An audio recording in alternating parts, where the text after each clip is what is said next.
Glory to the Father, the Son, and the Holy Spirit, to God who is, who was, and who is to come.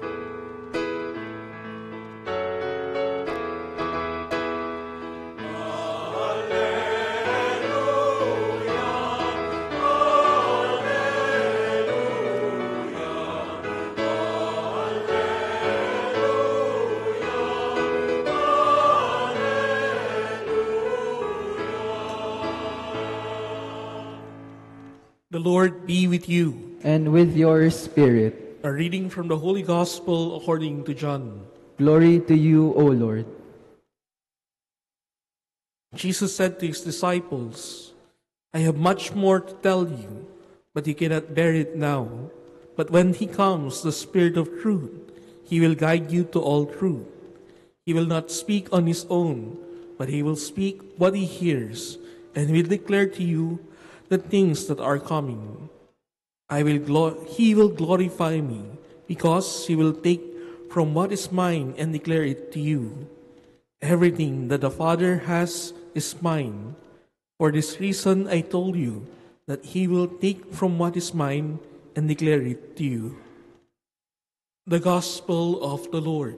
Praise to you, Lord Jesus Christ.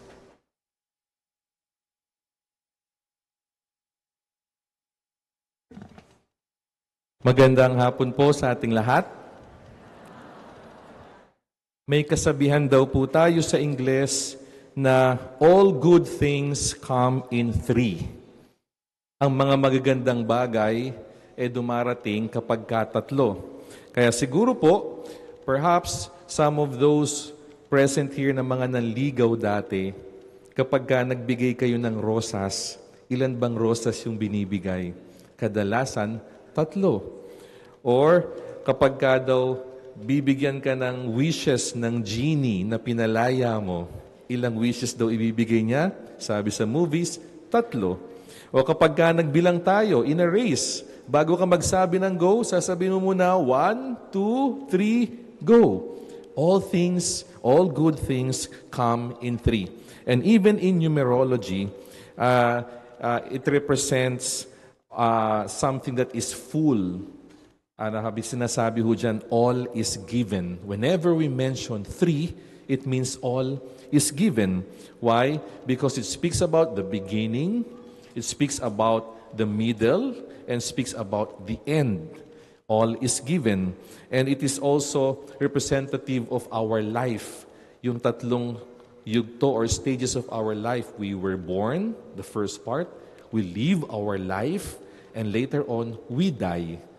3 baitang. Also, in every life, we have our past, we have our present, and we have our future. Lagi pong 3. And if you're familiar in our scriptures, you would realize that there are also some passages which would speak about things that are in 3s. Halimbawa po, ilan po yung regalo ng Magi na dinala kay Jesus nung dumalaw?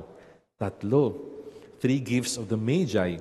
Ilan po yung temptation na ipinresent kay Jesus nung siya ay nasa disyerto? 3 rin.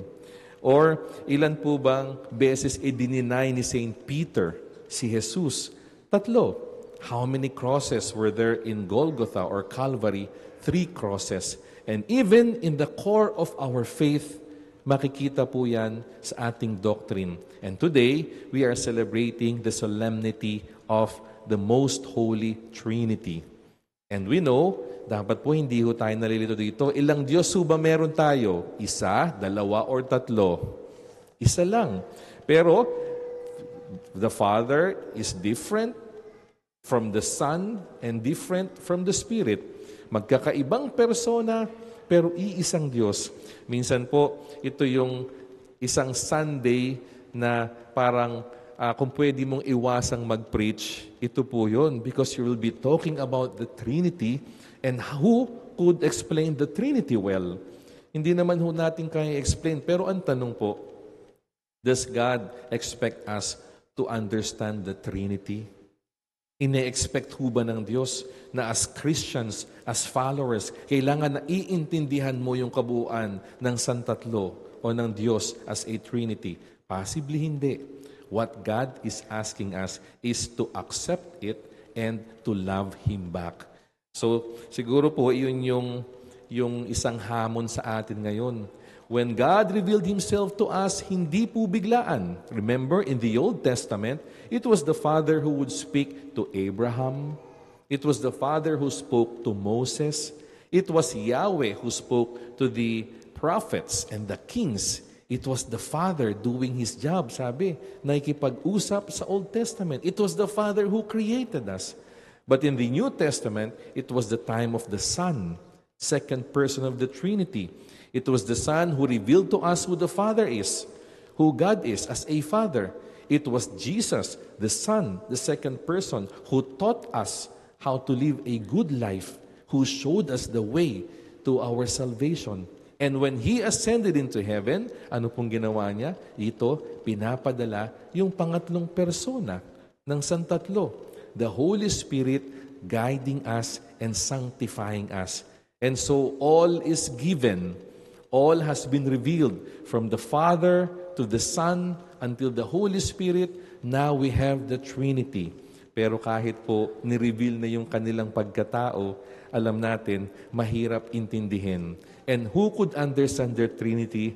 Only those who know how to love. Ganun lang ba yun, Father?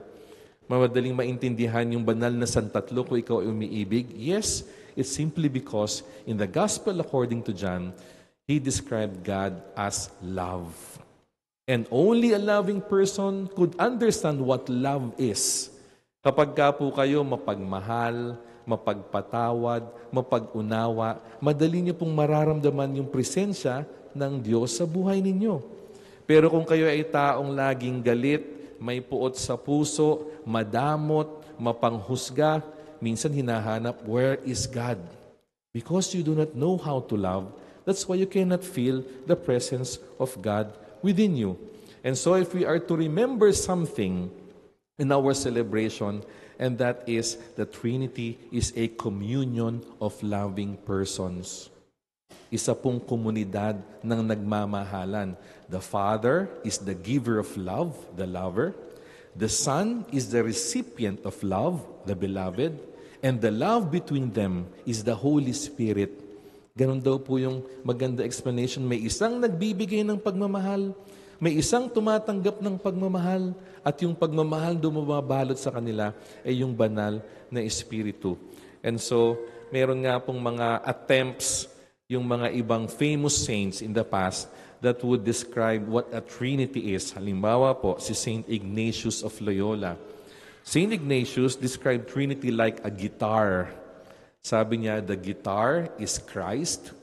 The hand strumming the guitar is the Father, and the music being produced is the Holy Spirit. Maganda pong analogy, but it's not a perfect analogy. Meron naman po isang tao, santo, Saint Patrick. He described Trinity as a triangle with 3 equal sides and 3 equal angles. Sabi niya, magkakaibang sides pero iisang triangulo. The Trinity. Pero may isa pong magandang description din yung fathers of the church in the past, and they call it perichoresis. Parang kakaibang salita, parang pagkain po, no? Perichoresis is a Greek word. Yun daw po yung sayaw pag may kinakasal nung panahon sa Griego, sa Greece. And it is composed of 3 people dancing together, individual, unique, but they dance in synchrony. Pare-parehas ng step, pare-parehas ng sayaw, umiikot, nagpapalitan, and at some point, because of the speed, you see something like a blur. Hindi mo madistinguish yung isa sa isa. Alam mong 3 sila, pero parang iisa yung nagsasayaw. And so, that is, sabi nila, magandang symbol ng Trinity. 3 persona, pero iisang Diyos. But what makes our Trinity special is because of the love between them. And so siguro, yun po yung hamon sa atin to always reflect Trinity in our lives. Why? Because we have been created in God's image and likeness. Pag nakikita po ba tayo ng tao, ano o sino yung naaalala nila? Naaalala po ba nila yung mga santo?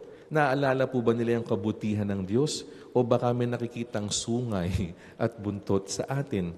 Sana po pag nakikita tayo, nakikita nila yung kabutihan ng Diyos because of our actions toward them. At iyon po yung pinapakita ng pagdiriwang natin ngayon. Trinity is a communion of love. It's a perfect relationship. Meron pong isang kwento ng dalawang monks. And these two monks have been living together, and year after year, they were the only two inhabitants of the monastery. And not once have they gotten into an argument. Hindi sila nag-aaway. One day, the younger monk said, we have such a peaceful coexistence. Maybe we should fight every now and then. Mag-away naman tayo minsan. Masyado naman payapa yung pagsasama natin. And so the older monk replied, okay, so what's in your mind? What will we fight about? Anong pagtatalunan natin? Sabi nung younger monk, okay, how about this? He placed a piece of bread between them and he said, this is the only food we have left. Let's fight about this. Ito na lang yung pagkain na natira. Pag-awayan natin to. Pagtalunan natin to. And so he grabbed the loaf of bread and this young monk said, this is mine. So it's your turn to reply, sabi niya sa older monk. Then sabi ng older monk, okay, you can have it. And they failed again. Hindi po naputol yung kanilang peaceful coexistence. My dear friends, if you have love in your heart, kahit po anong gawin nyo, you will always wish for the good of other people. Kahit agawin yung tinapay, kahit agawin kung anong meron sa'yo, you would always think of what is good for other people. And that is our God. Kaya ho pinadala si Jesus because God was thinking of our welfare. He does not want us to go into eternal damnation. He sent His Son. And even when the Son ascended into heaven, He sent His Holy Spirit because of God's love for us. And my dear friends, that is the challenge. If you want people to understand what Trinity is all about, we have to reflect it to them. Ipakita po natin. We don't discuss, we don't catechize, we don't simply just talk and tell them and explain to them. We show them. Kung tatanungin sa inyo po ngayon, ano ba yung pinagdiriwang ng simbahan? It's Trinity Sunday. And how do you explain that? Paano ho natin i-explain? Hindi po siguro kailangan lang ng words, but actions. Alam niyo po, today is also BEC Sunday. And BEC is a small unit of families in a barangay or in a parish. Sila po yung mga maliliit na pamilya na nagtutulungan, sama-samang nagninilay sa mabuting balita, sama-samang kumakain na nagbibigayan ng kung anong meron sa kanila, sama-samang naglilinis. Hindi ba? Yan yung isang example na magandang community. Community of persons showing love to each other. Each family is a small community. Each parish is a small community. And how do we show our love to them? Yun po siguro yung isang hamon sa atin ngayon. Let us teach people what Trinity is all about, not by our own words, but through our actions. Let's start to build relationships. Bumuo po tayo ng magandang ugnayan sa ibang tao. Kaya paglabas nito, baka pwedeng may kaalitan na matagal na, tawagan na natin. Hello. Baka pwedeng mag-usap na ulit tayo. Baka yung hindi mo pinapansin na kasambahay, sabihin mo, huwag ka nang magluto, ititreat na lang kita sa labas. O kaya naman, yung matagal mo nang hindi nadadalaw, dadalawin mo kasi may sakit. Tiyahin, tsuhin, nanay, o tatay. And we start doing that and we start reflecting what Trinity is all about. Kanina po yung sinabi ko, perichoresis is called a dance.